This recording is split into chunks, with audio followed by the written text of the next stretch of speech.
तो बात करते हैं अदनान शेख की, जो रिसेंटली बहुत ही ज़्यादा वायरल हो रहे हैं। किसी अच्छे काम के लिए नहीं, बल्कि उन्होंने कुछ ऐसा स्टेटमेंट दिया है जो बहुत ही ज़्यादा इलॉजिकल एंड काफ़ी ज़्यादा बेहुदा है, एंड उनके पूरे माइंडसेट पर सवाल खड़ा करता है कि क्या ऐसे लोगों को हम लोग इन्फ्लुएंसर बोलेंगे? क्या ये वो लोग हैं जो लोगों के ऊपर इन्फ्लुएंस एक्चुअली में करेंगे? बिकॉज़ अगर ये सच है, तो हमारा यूथ बहुत ही बड़े डेंजर में है। पॉडकास्ट में अदनान शेख को इनवाइट किया गया था, एंड वहाँ पर जाकर उन्होंने ऐसी-ऐसी चीज़ें बोली हैं, जो शायद मैं सपने में भी नहीं सोच सकती कि कोई पब्लिक इमेज में बैठा हुआ इंसान बोल सकता है, या शायद उसकी इतनी हिम्मत हो सकती है ये सब बोलने की। सो पॉडकास्ट में बात हो रही थी डाइवोर्स्ड एंड विडोड वुमेन्स की, यानी वो लोग जिनके पति अब इस दुनिया में नहीं रहे हैं, या वो लोग सेपरेट हो चुके हैं, या खुद अपनी मर्ज़ी से उन लोगों ने शादी नहीं करी है। सो इसी दौरान अदनान शेख ने कहा कि ऐसी औरतों को दोबारा शादी कर लेनी चाहिए।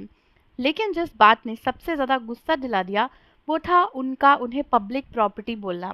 सो बेसिकली इंटरव्यू के टाइम पे ये एक सवाल आया था कि भाई, बहुत सारे लोग मुस्लिम कम्युनिटी में बहुत सारी शादियां करते हैं, तो वो इस बात को जस्टिफाई करने के लिए कह रहे थे कि शादियां की जाती है बिकॉज हमारे कल्चर में ये माना जाता है कि कोई भी अगर औरत है जिसका पति नहीं है, या उसका पति मर गया है या अलग हो गया है, उस औरत के पास केवल दो ही ऑप्शन है।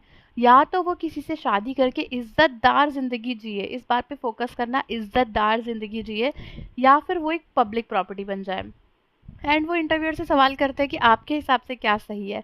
वो ये भी कहते हैं कि अगर इंडिया में 30% ऐसी औरतें हैं जिनकी शादी हुई बट उनका पति नहीं रहा, या वो अलग हो गई, तो आप क्या चाहोगे कि वो लोग एक इज्जतदार जिंदगी जिए किसी से शादी करके, या फिर पब्लिक प्रॉपर्टी बने एंड कोई भी चलता फिरता उनका यूज़ करे? मैं इनसे एक सवाल करना चाहूँगी कि क्या इनके हिसाब से जो औरतें अकेले रहती हैं, जिनके पति नहीं होते, या उनके पति उन्हें छोड़कर चले जाते हैं, या वो अपने पति को छोड़ देती हैं, या फिर उनके पति इस दुनिया में नहीं रहते, क्या वो एक इज्जतदार ज़िंदगी नहीं जी सकती? क्या इज्जतदार ज़िंदगी जीने के लिए एक औरत को हमेशा मर्द चाहिए अपनी ज़िंदगी में? अगर वो औरतें सोचती हैं कि उन्हें अपने बल पर कुछ करना है, इंडिपेंडेंट होना है, या अकेले ही रहना है, तो क्या उनकी ज़िंदगी इज्जतदार नहीं है? क्या हर एक औरत को ज़बरदस्ती उसके पति के मर जाने या उसे छोड़ जाने के बाद किसी और को अपनाना ही पड़ेगा? ज़रूरी तो नहीं कि हर कोई मूव ऑन करना चाहता हो या किसी और के साथ संबंध बनाना ही चाहता हो। एंड पब्लिक प्रॉपर्टी जैसे वर्ड्स का क्या मतलब है? क्या वो ये कहना चाहते हैं कि ऐसी औरतें पब्लिक प्रॉपर्टी होती हैं जिनका रिश्ता किसी मर्द से नहीं जुड़ा हुआ? क्या वो ऐसी औरतें हैं जिनकी कोई कंसेंट नहीं है, जिनकी कोई वैल्यू नहीं है, कोई भी चलता फिरता आके उनका यूज़ कर सकता है? इस स्टेटमेंट के बाद सोशल मीडिया पर लोगों ने सीधा सवाल उठाना शुरू कर दिया कि आखिर पब्लिक प्रॉपर्टी का मतलब क्या है, और औरतें अपनी मर्जी से दोबारा शादी अगर नहीं करना चाहती, तो क्या उसे अपनी ज़िंदगी जीने का हक भी नहीं है? लोग कह रहे हैं कि अगर कोई वुमेन फाइनेंशियली इंडिपेंडेंट है, अपनी लाइफ खुद जीना चाहती है, किसी रिलेशनशिप में नहीं आना चाहती, तो उस डिसीजन की रिस्पेक्ट होनी चाहिए।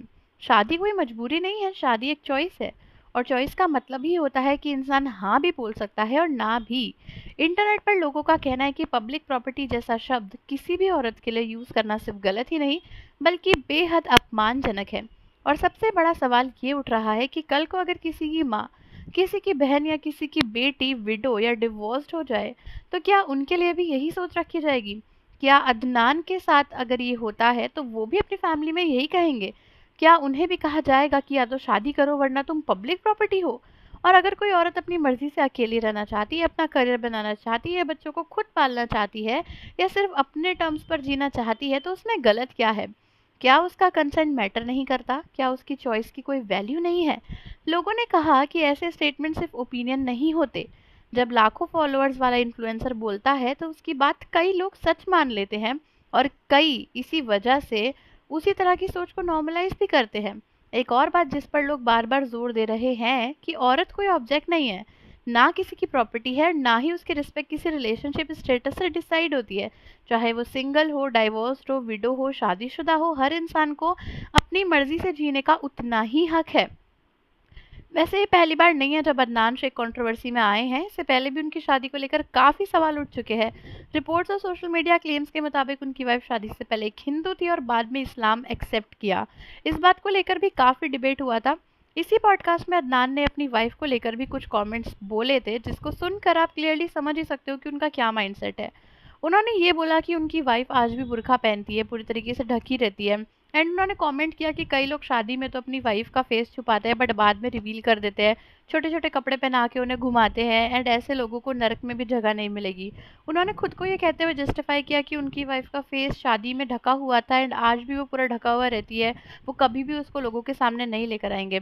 ये माइंडसेट दर्शाता है कि उन्हें ऐसा लगता है कि उनकी वाइफ की लाइफ में कोई ओपिनियंस ही नहीं है। उन्हें लगता है कि उसकी कोई इंडिविजुअलिटी ही नहीं है, उसको बस पर्दे के पीछे ढका रहना चाहिए क्योंकि उसने उनसे शादी करी है। साथ ही उन्होंने उन लोगों पर भी निशाना साधा जो लोग ऐसा काम करते हैं जिसके अगेंस्ट वो सोचते हैं। अदनान ने कहा कि वो अपनी वाइफ को इस्तेमाल नहीं करेंगे व्यूज़ या कंटेंट के लिए। चलो एक तरीके से इसे मान सकती हूँ कि वो रिस्पेक्ट के तौर पे कह रहे हो, बट कहने का तरीका काफ़ी हद तक यही था कि उनके हिसाब से अब उनकी वाइफ की कोई ज़िंदगी ही नहीं है और वो बस पर्दे के पीछे छुपे रहे। और साथ ही साथ उनका कहना था कि अगर कोई अपनी बीवी को कंटेंट के लिए यूज़ करता है तो ऐसे लोगों के साथ बहुत ही बुरा होगा।